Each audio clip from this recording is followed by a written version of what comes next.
Second Cup is brought to you by Roswell Park Comprehensive Care Center.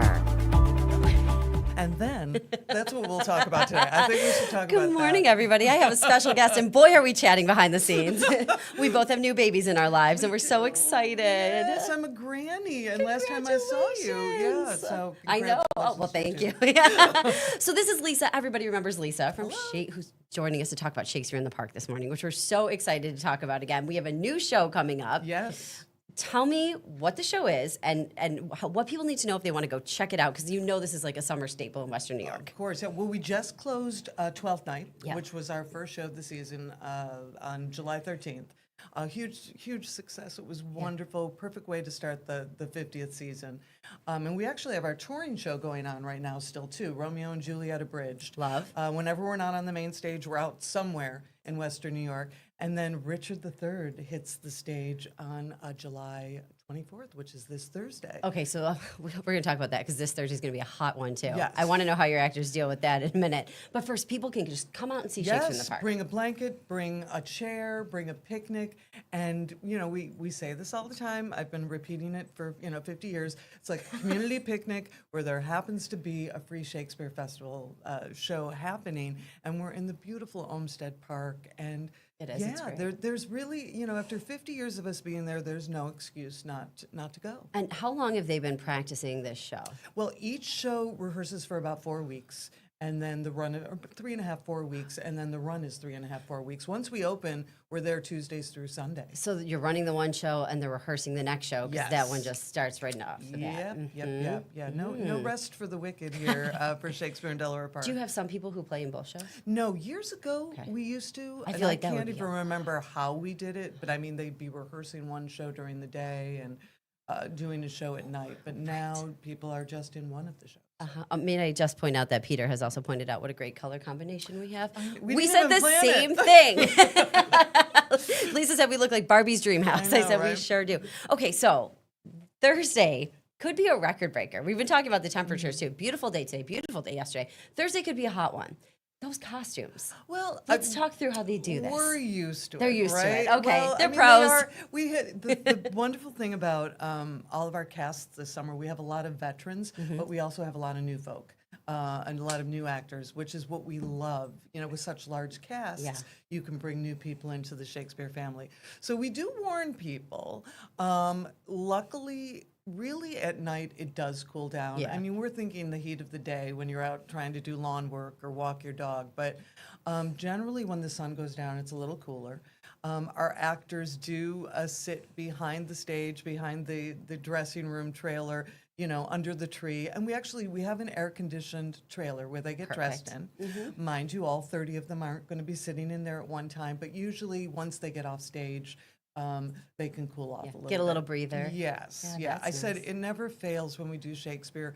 The hottest summer are the Elizabethan costumes. Or years ago, I was collars. Years ago, I was in King Lear, and we were all in fur, not real fur, and it was hot. And then the year we decided to do all gauzy outfits, it's cool, So we're used to it. Yes, very good. Now, I'm going to venture a guess that some of our cuppies who are joining us here perhaps haven't read Richard III since they were about 17 years old, because many people read these plays in high school or college maybe, and then you kind of don't see them for a while. They're not part of your day-to-day. Right. So let's give people a synopsis of Richard III. What would they be seeing if they come? Okay. Well, Richard III is Shakespeare's historic take on the rise and fall of the reign of Richard III.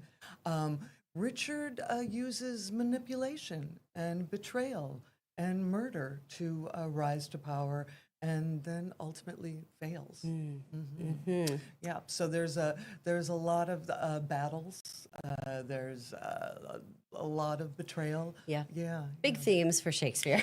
Yeah. Well, it's so funny because Shakespeare has the themes that really, honestly, we all go through all the time. Still, Right. There is love and romance, and there is betrayal, and there is revenge. Yeah. I mean, we're still dealing with this all all the Yeah. time. How many years later? You know, I remember too those days of high school where you'd look at these plays and you would be going line by line and everything means something, you know, and unless you sit down and you're really going through it, you know, you can watch the show, but there's so many But here's hidden the thing, things in right? there too. Well, that's true. Yeah. But here's the thing. You know, when Shakespeare was doing these plays, they were meant to be seen and heard, not read. So I always say, what do? We make our students read it. And they're like, I don't get this. Right, and right, if you right. really don't have a teacher who wants to engage you in this and really get Yeah. deep into it, you feel, you know, it's daunting. Yeah. And you don't get it. That's why I say you need to come and watch it. It's a totally different experience. This is kind of a fun experience too, even for younger kids. It really it exposes them. The thing that's amazing is it is a lot of times people's first experience with live theater. You know, it's sometimes people's only experience because we're free. Yeah, I mean, right, you know, right. yes, we do take donations, but you know, it's a free will donation. Yeah. So we're very proud that for 50 years we've been able to do that. Yeah, and it really is an awesome thing for our community to have because it gives you something to go do, check out. And like that exposure is just something, you know, maybe a child sitting there is thinking, I want to be up there someday. And it's a tradition. Families come year after year. We recently, last week, lost our founder, Saul I was going to Elkin. ask you about that. Yeah, and you know, 50 years What ago. a legacy he left behind. You know, I talk about this, you know, every day. Yeah, I mean, yeah. I have for how many years is the gift he brought to Western New York. His mentor was Joe Papp, who started the New York City Right. Shakespeare Festival. And 50 years ago, Joe said to Saul, why don't you do something in Buffalo? Bring it and here. he said, okay. Yeah. And, you know, he hoped it would last for a couple years. And here we are 50 years later, the amount of people that he has influenced in his life through being an educator, a director, a fellow actor, a mentor. And again, we have 40,000 people come to the Hill every Yeah, summer. I mean, to have this available in Western New York, we wouldn't have had it without him. What a legacy he leaves Yes. behind, And for we're, sure. we're having a celebration of life for Saul on August 4th at Shays from 5 to 7. It is open to everyone, and we hope a lot of people come out and we can honor this incredible man. Oh, that's great. And Richard III, what's the cast look like there? Do you have younger people in this Yes, cast too? we even have, I mean, youngs. We have 4 young men. I think their ages are between 9 and 11, Oh, my maybe 9 and goodness. 12, playing the young princes. They're double cast. And, you know, I'm not going to give away ages, but then we go up to, you know, people around my age. If Ed might be in the Ed show. was here, we'd be giving away ages. He loves to throw me under the bus now. No, it's like I said, Yeah. it's a great group. Chris Avery is joining us as Richard III, who's worked often in Buffalo, but this is his first time with us on the Shakespeare Oh, that's stage, so great. we're happy to have him. And we have an amazing production team as well. Ann Emo, the costumes are beautiful. love David Dwyer, oh, they're gorgeous. It's so fun to look at those, you know. David Dwyer did an amazing castle-type set, and Greg Storer, who's originally from Buffalo, is directing. He moved away years ago to do Broadway and movies, and he was just recently in Good Night and Good Luck with George Clooney on Broadway. Awesome. And he's back here in his hometown and Oh, that's directing for great. us. So there's so many different things when you think about just so many aspects of this show. Come check it out. It'll be such an. And how long does it run? And what do people need to know about showtimes? So we are, as I said, July 24th through August 17th, so Tuesdays through Sundays. Okay. The only night we're off is Sunday, and then that means we're touring somewhere. But showtime is at 7 o'clock. I generally tell people they want to get there probably if you want to get a good spot by 6. Yeah. But, you know, you can come whenever you want. Yeah. You can come.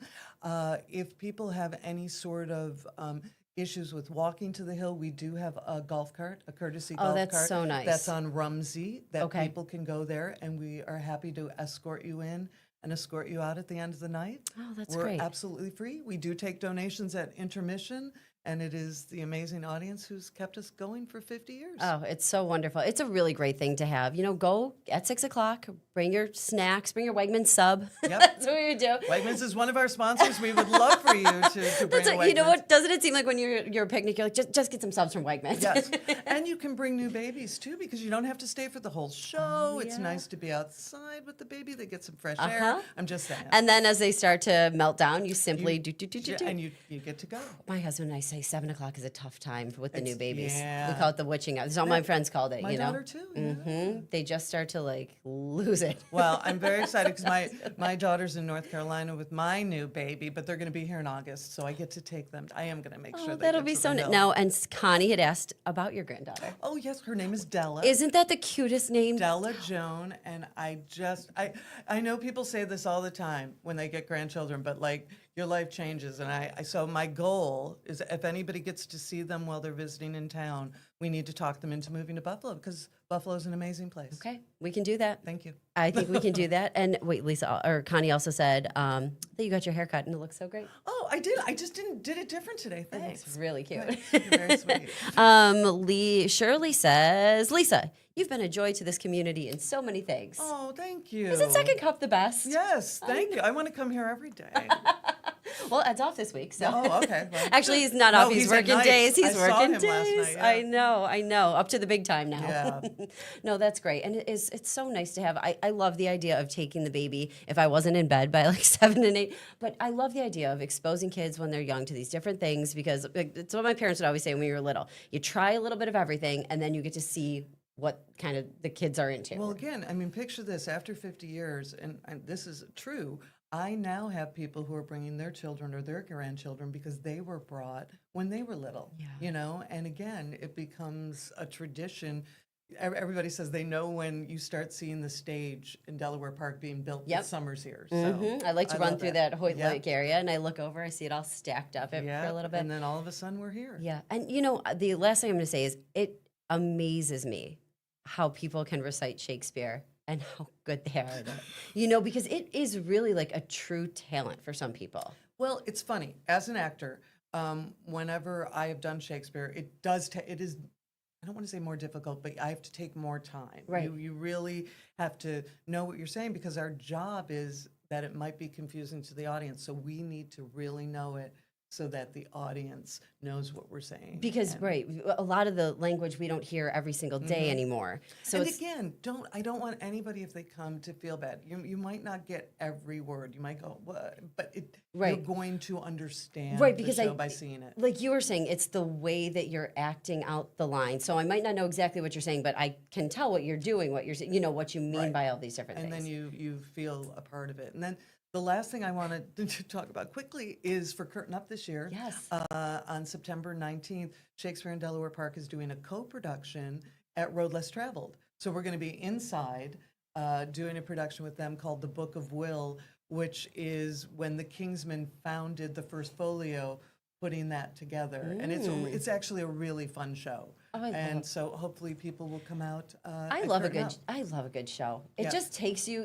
takes you into kind of like a different atmosphere. You're kind, and then you kind of leave there, and people. I bet people leave there like, "Thou art thou." I bet you hear that all the time. Right, yeah. But people are, we are blessed here in Western New York. Yeah. There is a lot of wonderful theater, and we are so happy to be a part of it. Yeah, absolutely. Well, thank you, Lisa, for Thank joining you. us. I hope to see everybody on the Hill.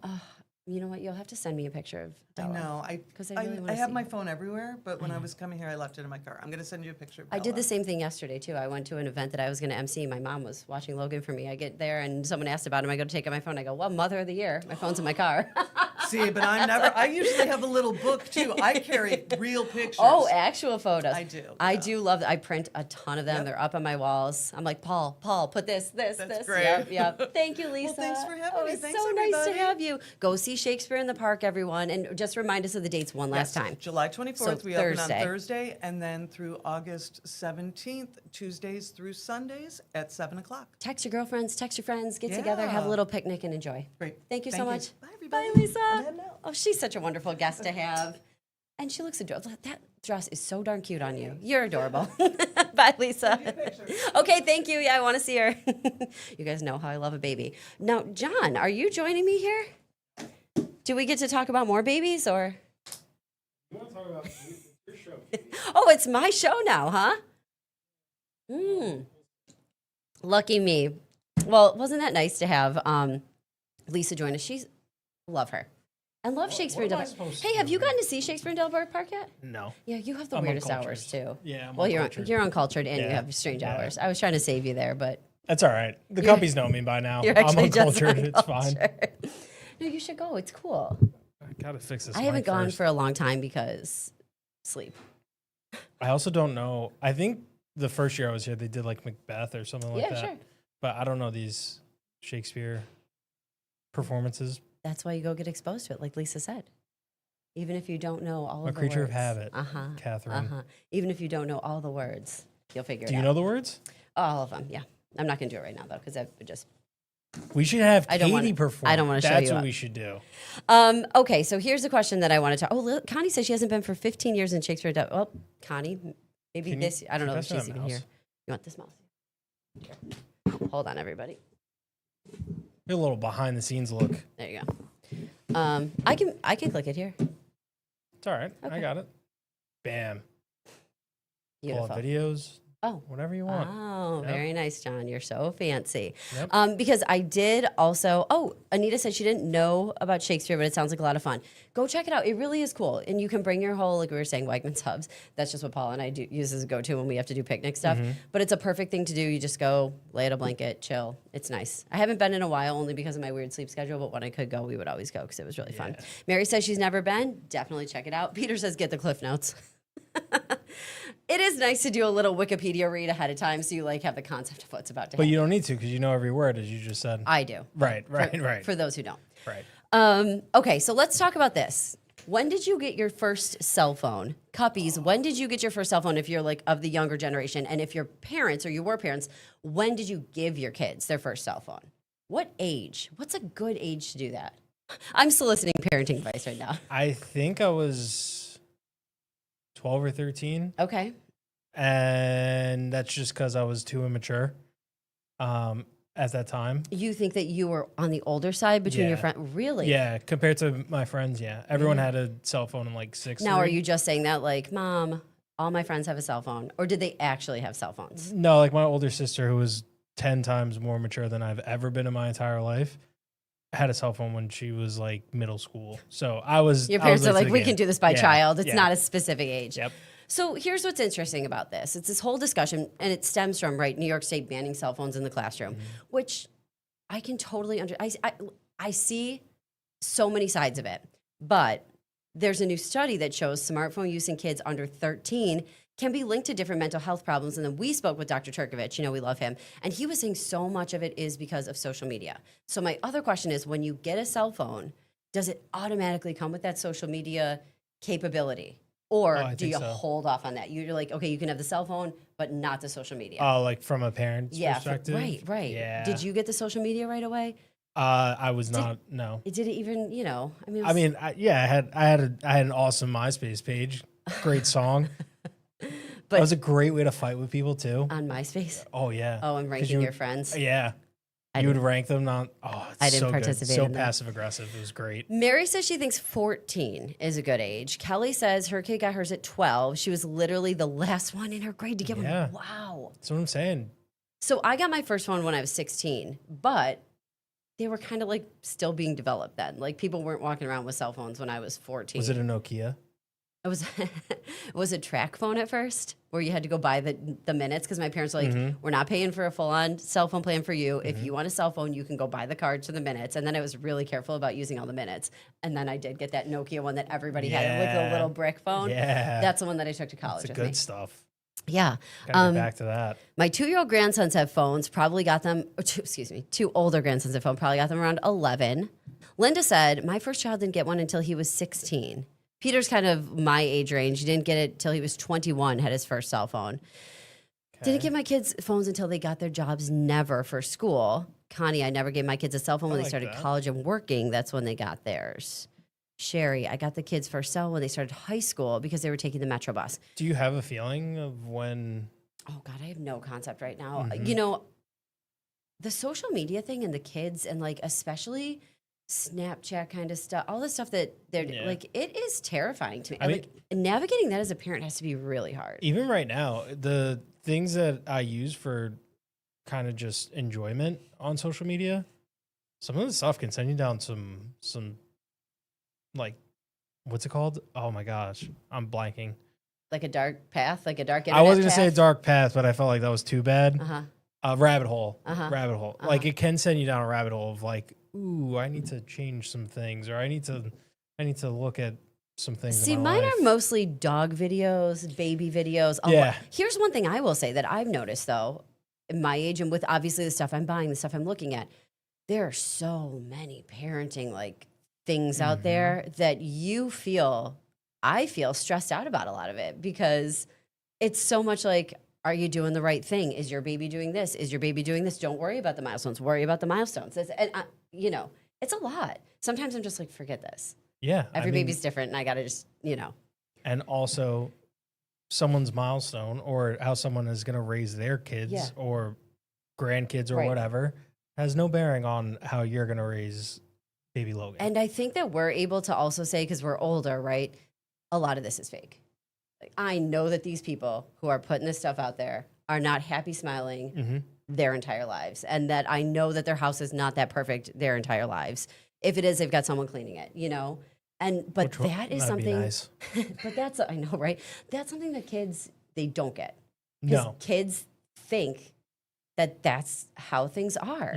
It's hard to say that's not real. There's a lot of kids that also absolutely think that they should be, I'm talking, even if you went to 18, 19, 20, I should be at this point in my life right now. Or I should be in Ibiza, traveling. Yeah. And no, that's not like, take your time. But you can't conceptualize that. And I don't think it's necessarily a generational thing, because I'm sure if I went back to when I was 20, and I'm sure if you went back 40 years ago when you were 20, Rude.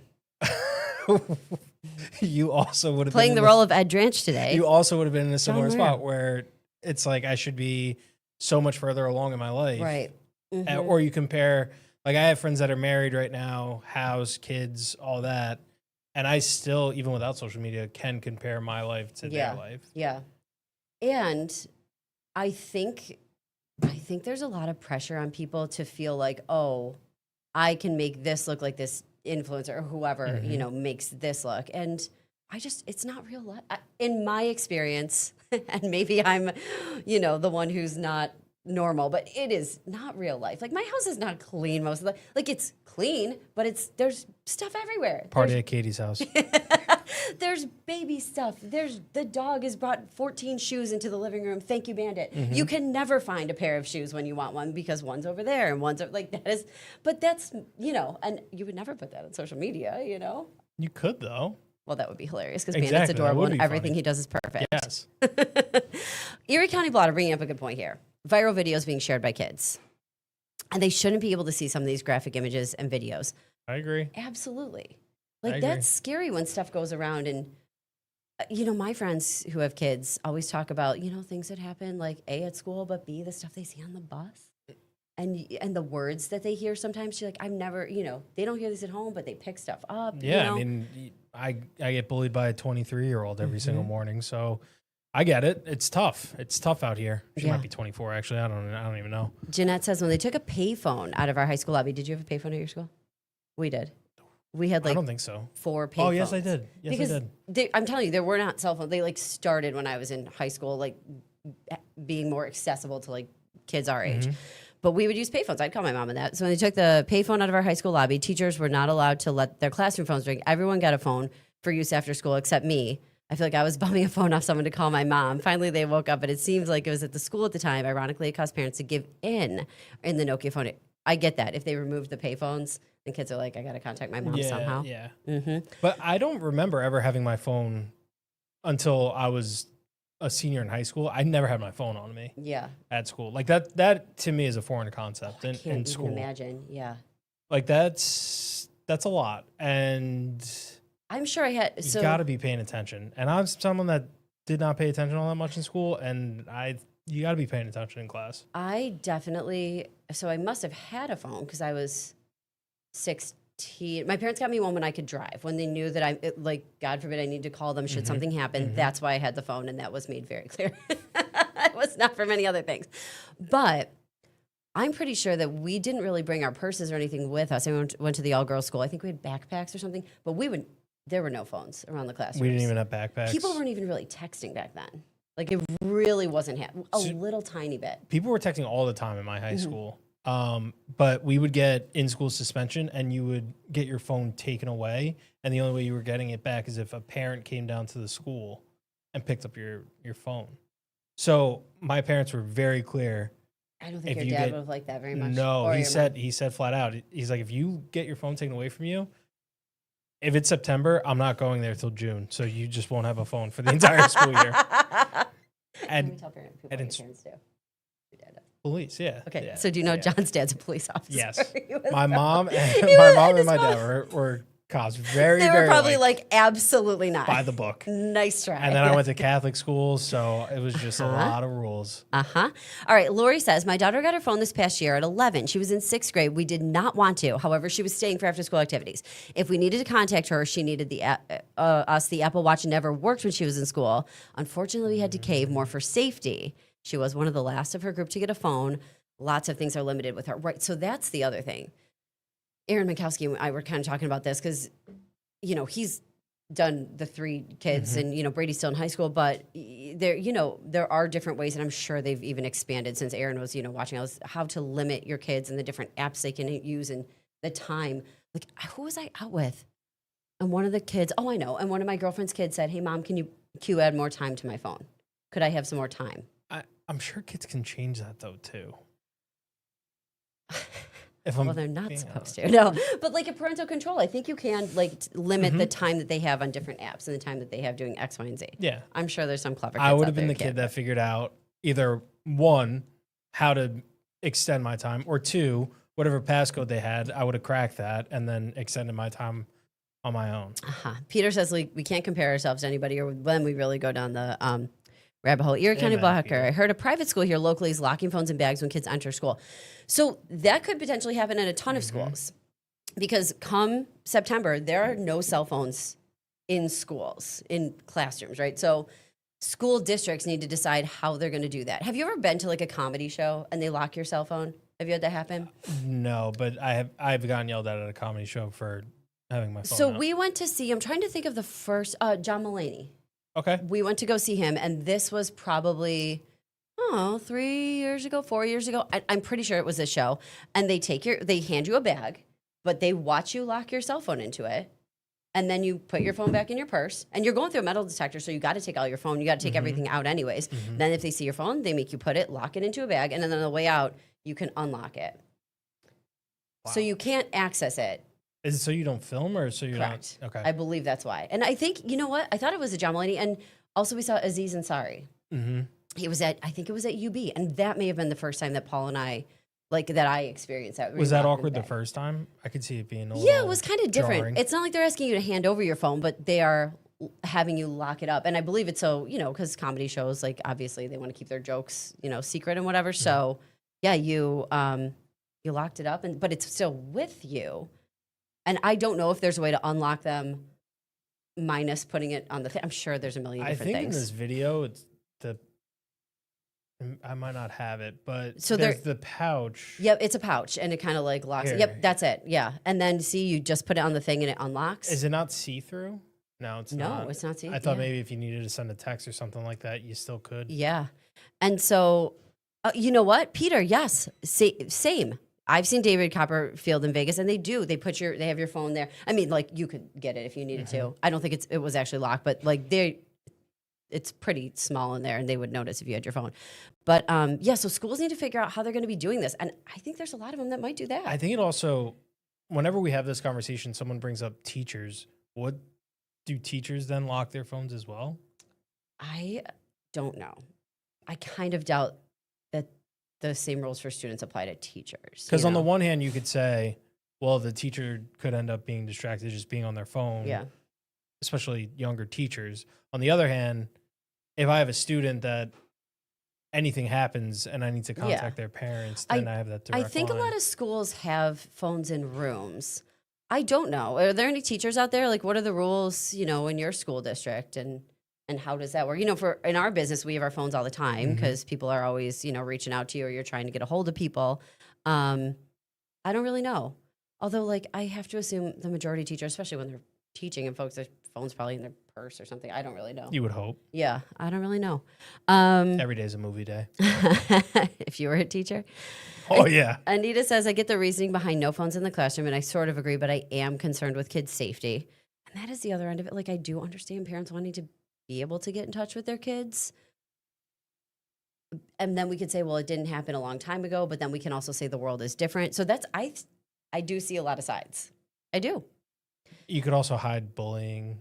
Sure. Not to end on a bad note, but you can hide bullying a lot more. Oh, it's 8:30 already. Oh my gosh, it like flipped. your phone. Like you Right. could just be texting someone bullying them. Okay, let me just read a couple more of these and tough. we'll go. Lori says the school my daughter's having keep kids' phone in the lockers. If you're caught using them at any point, phone goes in the pouch. I can't wait to see how this unfolds. It would be amazing to hear from some older students who appreciate the break from the phone. Students should be allowed phone access during their lunch break or classes. I like that. Anita, yes, we have multiple phones. My work school, we need phones for communication. My work at school, so we need phones for communication outside classroom. So maybe Kathy's a teacher. She at least works in a school. Every room has a landline. If emergency happens, you can still call the school. I like Howard's idea of during lunch, maybe even study hall when Yeah. nobody's doing anything, walking between from class to class. I wouldn't Yeah. have an issue with students having their phone on them. I don't know. Maybe you know. each class gets pouches for however Oh many yeah, kids. maybe that's not bad. The one thing I do hate though is like, if somebody like something silly, like let's say I'm just gonna throw out a scenario. I trip in the hallway or whatever, and then somebody gets it on camera. Look at you're laughing, like, and then that goes around the school. Like that kind of breaks my heart for kids. Like, I don't know. Don't trip in the hallway. Oh, I mean, John, God, but like that kind of stuff, I just feel like that's part of the reason that phones. I might get not it, be a good but idea in school. I don't know. you got to be careful. The ground comes up fast. Or you have to like tell your kids like, oh man, things happen to everybody. I don't know. Jeanette says heads down the hallway. Everyone's rushing, texting, running into each other. Oh That's my also goodness, true. you guys! Wow, this really flew. Thanks for joining us this morning. Sorry, I didn't realize it was 8:30 already. Lisa was so great, and then She's so great. I don't know how I was supposed to follow her up, so that's fine. well, you did your best, A for effort, and as we Ed would appreciate say. it. Yeah. All right, guys, have a great day. We'll see you tomorrow. Bye bye.